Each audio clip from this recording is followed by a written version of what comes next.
हनुमान की जय हो। हिंदवाणी माता की जय हो। जैन धर्म की जय हो। पंच परमेष्ठी भगवान की जय हो। शांतिनाथ भगवान और उनके भाई, क्या नाम चल रहा था, अनंतवीर अपराजित। अपराजित और अनंतवीर।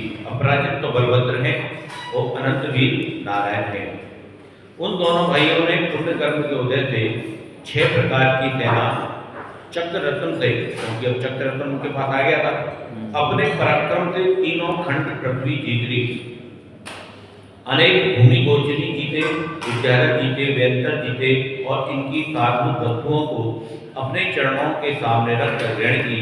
तदंतर जिनके चरणों को देख विद्याधर आदि नमस्कार करते हैं, ऐसे उन दोनों भाई नारायण और बलभद्र ने इंद्र के समान अपनी अपनी नगरी में प्रवेश किया। जब ये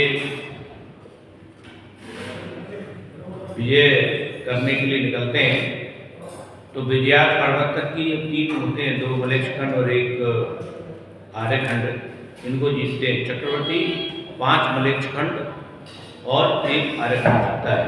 तो वो विजयात पर्वत की उस तरफ भी जो 3 क्षेत्र हैं, 3 मलेच्छखंड, उनको भी जीतते हैं, लेकिन जो अर्धचक्री होते हैं, नारायण होते हैं, ये केवल 3 खंड को ही जीतते हैं। तो उनको जीतने के बाद जब वो अपनी नगरी में पहुंचे,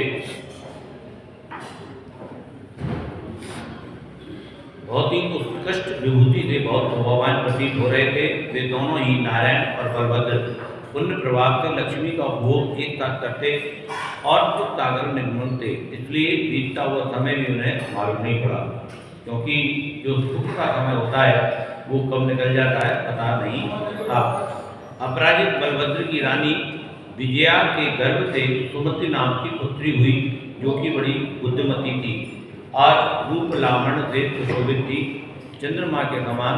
हम लोग अपराजित की पुत्री का नाम है सुमति। स्वयं कला और लक्ष्मी से अच्छी जान पड़ती थी। वे प्रतिदिन दान पुण्य कर जीवन सफल करती थी। एक दिन उसके सब परिग्रहों से रहे दंबर नामक चारण मुनि को यथायोग मीठा आहार दान दिया। दंबर नामक चारण मुनि को, दंबर चारण मुनि, चारण रिद्धिधारी थे, मतलब आकाश को गमन करने वाले। उस दान के फल से उसके यहाँ रत्न दृष्टि और पंच आश्चर्य हुए। ये ठीक ही है, क्योंकि दान देने से संसार में क्या क्या प्राप्त नहीं होता है। पुण्यवान बलभद्र प्रसन्न होकर उसे देखने के लिए आया और अपनी पुत्री को देखकर उसके विवाह की चिंता हुई। उसे लगा कि मेरी बेटी बड़ी हो गई है, उसका विवाह करना चाहिए, और सोचने लगा कि ये केवल कन्या केवल रूप से ही सुशोभित नहीं है, किंतु यौवन और पुण्य से भी सुशोभित है, इसलिए कौन सा पुण्यवान वर इसके लिए योग्य वर होना चाहिए। ये सोचकर बलभद्र ने उसी समय दूतों को अन्य अन्य देशों में भेजा और स्वयंवर की घोषणा की। स्वयंवर के लिए उसने शीघ्र ही एक बड़ा भारी मंडप बनवाया और बाहर से आए हुए विद्याधरों को तथा राजाओं को यथा योग्य स्थानों को बैठाया। मूल्यवान आभूषणों से विभूषित कन्या रथ पर चढ़ाई। बलभद्र नारायण भी बड़ी विभूति के साथ आकर सभा में एक स्थान पर खड़े हो गए। इसी समय अस्तमात एक सुंदरी देवी विमान में आकाश मार्ग से आई और आकाश में ठहरकर हित करने वाले धर्म वचन कहने लगी। वे कहने लगी, हे कन्ये, तुझे अपनी और पहले की अवस्था याद है या नहीं? पहले ऐसे होता था क्या? भव्य जीव होता था तो उसकी भव्यता को याद कराने के लिए कोई ना कोई याद आ जाता था। तो ऐसे ही ऊपर आकाश मार्ग से बहुत सुंदर जा रही थी देवी, समझ लो कोई भी, तो उसने उससे कहा, जो सुमति थी उसकी पुत्री, कि तुझे अपने पूर्वभ याद है कि नहीं? हम दोनों ही स्वर्ग में लक्ष्मी सुख का अनुभव करने वाली देवियाँ थी, और सदा सुखी रहने के लिए हम दोनों ने परस्पर उत्तम और हितकारी यज्ञ मनाया था कि हम दोनों में से जो पहले स्वर्ग से अपनी आयु पूरी करके जाएगा उसे मोक्ष मार्ग में लगाने के लिए दूसरी देवी समझाएगी। मतलब ये दोनों स्वर्ग में देवियाँ थी, तो दोनों धार्मिक थी, पूजन पाठ वगैरह सब करती थी। तो उन्होंने ये निश्चय किया था कि हम में से जिसकी आयु पहले पूरी होगी वो पृथ्वी पर जन्म लेगा, और वहाँ जाकर संसार में फंसेगा, लेकिन हम में से कोई भी एक जाएगा और उसको वो मोक्ष मार्ग के लिए प्रेरित करेगा, याद दिलाएगा और याद दिलाएगा। तो वो तो एक का तो जन्म आ गया, वो तो इनकी पुत्री हो गई बलभद्र की। तो वो जो देवी थी वो देवी को याद दिलाने आ रही है, क्या कहने की सुनो। इसलिए अपने बचनों की प्रतिज्ञा को स्मरण कर दुख और कलेश उत्पन्न करने वाले राग को दूर कर और तपस्या धारण कर। इसलिए संसार में बचा तो तपस्या व्रत लेकर अंगीकार कर ले। अब मैं संवेग आदि गुणों को बढ़ाने वाली हम दोनों की पहले भक्ति कथा कहती हूँ। मन को स्थिर कर अच्छी तरह सुन ले।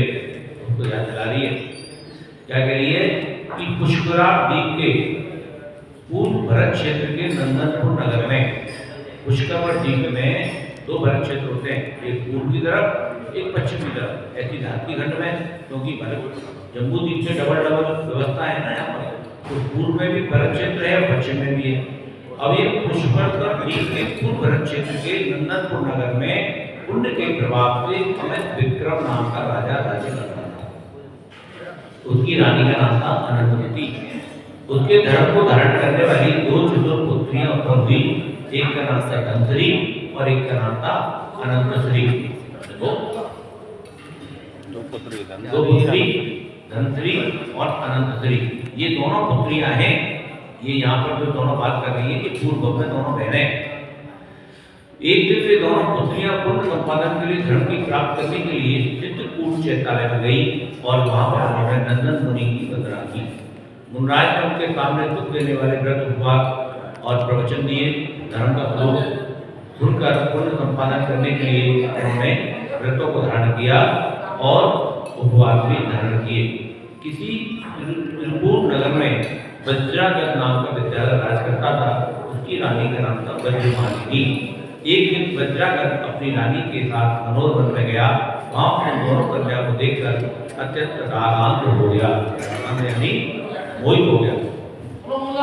वे अपनी रानी को लेकर मन में लौट आया और उन कन्याओं को साथ लेकर चलने लगा। इधर उसके बुरे अभिप्राय को समझकर उसकी रानी वज्रमालिनी नगर से घर में आ गई। उसकी जो वाइफ थी वज्रमालिनी, वो वज्रागत जो राजा था उसका शक हो गया, ये मुझे छोड़ के रख रहा है, जरूर कोई गड़बड़ है। तो वो उसके पीछे पीछे उसके वन में आ गई और दूर से ही उसने आगे देख राजा डर गया और उन दोनों को वेणुवन में छोड़कर चला गया। रानी को साथ लेकर वह अपने नगर को चला गया। तो वेणुवन में दोनों ने संन्यास धारण किया और शक्ति प्रकट कर शुदा क्षुदा दशा और परिषद जीते धर्म त्याग करते हुए ही रहने लगी। उन्होंने श्री जितेंद्र देव के चरणों में समर लगाया और सुख प्राप्त करने के लिए जन्म पर्यंत को उपवास धारण कर समाधि ग्रहण करके प्राण छोड़ दिए। उस व्रत के उपवास के पुण्य से मैं रूपवती ज्ञानवती रिद्धियों को धारण करने वाली 14 स्वरूप में इंद्र की नवमिका नाम की देवी, जो कितना अच्छा नाम आया है, नवमिका नाम लो। ये जितने नाम आ रहे हैं, नाम सुनने को अब मिलते ही नहीं है। नवमिका कितना सुंदर नाम है। तूने भी तुम ध्यान से प्राण छोड़ दे, इसलिए पुण्य के उदय से तू बड़ी रिद्धि को धारण करने वाली कुबेर की रति नाम की देवी हुई। वो तो नाम की देवी हुई, उसका कोई कारण समझो, तो नाम होना जाओ। अभी नाम ही तो जा रहा था। वहां पर भी हम दोनों ने उसका ये हाल जान लिया, इसलिए हम दोनों में पुण्य उत्पन्न करने वाला बड़े भले प्रेम उत्पन्न हो गया। किसी दिन हम दोनों बड़ी विभूति के साथ नंदीश्वर द्वीप में गई और वहाँ पर नंदीश्वर पर्वत पर में बड़ी भारी पूजा भी की। हम दोनों पूजा का धर्म का सेवन करने के लिए मंदराचल पर्यंत भद्रनाथ आदि वन में गए थे। वहाँ पर निजंकुट वन में मती सुती अवधि इन 3 ज्ञानों को सुशोभित 10 शेण शेण नामक चारण बुद्धि मुनि विराजमान थे और पुण्य कर्म के उदय से हम दोनों ने उनको दर्शन किए। सब जीवों को सुख देने वाले और मुनराज को हम दोनों ने नमस्कार किया। हम दोनों को कब मोक्ष प्राप्त होगा, ये प्रश्न हम दोनों ने उनसे किया था। अब देखो वो कहाँ तो राजा की पुत्री थी, कहाँ स्वर्ग में चली गई और नंदीश्वर द्वीप गई, फिर वहाँ से पंचमी के भद्रताल बन गए। भद्रताल वन में जाकर उन्होंने चारण मुनिराज को देखा, तो उनसे पूछा उन्होंने कि हमारा मोक्ष कब होगा। तब धनराज ने कहा कि इस भवते चौथे जन्म में तपस्रण के द्वारा अनंत सुख देने वाली मोक्ष लक्ष्मी तुम दोनों को अवश्य प्राप्त होगी। यानी अब वो देव है, उसके बाद 3 जन्म और होंगे, उसके बाद तुम्हें मोक्ष मिल जाएगा। मुनिराज के ये वचन सुनकर हम दोनों ने दीक्षा आदि लेने के लिए पूर्व में कही हुई निश्चयात्मक प्रतिज्ञा की। अब मैं तेरे विवाह की बात जानकर अपने बच्चों का स्मरण कर तुझे समझा रही हूँ और दीक्षा दिलाने के लिए प्रवृत्त आई हूँ। भैया ये होते हैं सच्चे मित्र, ये होते हैं सच्चे मित्र। मैं कहा ये संतान में जाएगी तो भड़क जाएगी, इसको तो दीक्षा लेनी है क्योंकि चौथे वर्ग में मोक्ष जाना है। इसलिए दुख देने वाले, नरक में पहुंचाने वाले विवाह की बात को तू छोड़ और मोक्ष मार्ग को बताने वाले दीपक के समान उत्तम दीक्षा को धारण कर देवी की बात सुनकर अपने नाम को सार्थक करती हुई सती सुमित्र ने धर्म को उत्पन्न करने वाला वैराग्य धारण किया और आज्ञा लेके सब कुटुंब और विवाह के दुख को छोड़कर संवेग में तल्लीन हुई और सुब्रता नामक गृहिणी के पास पहुंच गई। आगे क्या होता है कल पढ़ेंगे। बोले शक्तिनाथ भगवान की जय हो। जावाणी के ज्ञान से सुजय कालो रोमाणी मत करो सदा दे तू हे जिनवाणी भारती रोज बोलने मेरी शरणागति सुभाव जीवन को उठने वाला से आदम पालो सदा ही मोक्ष जिनवाणी माता की जय हो। धर्म की जय हो। परमेश्वरी भगवान की जय हो।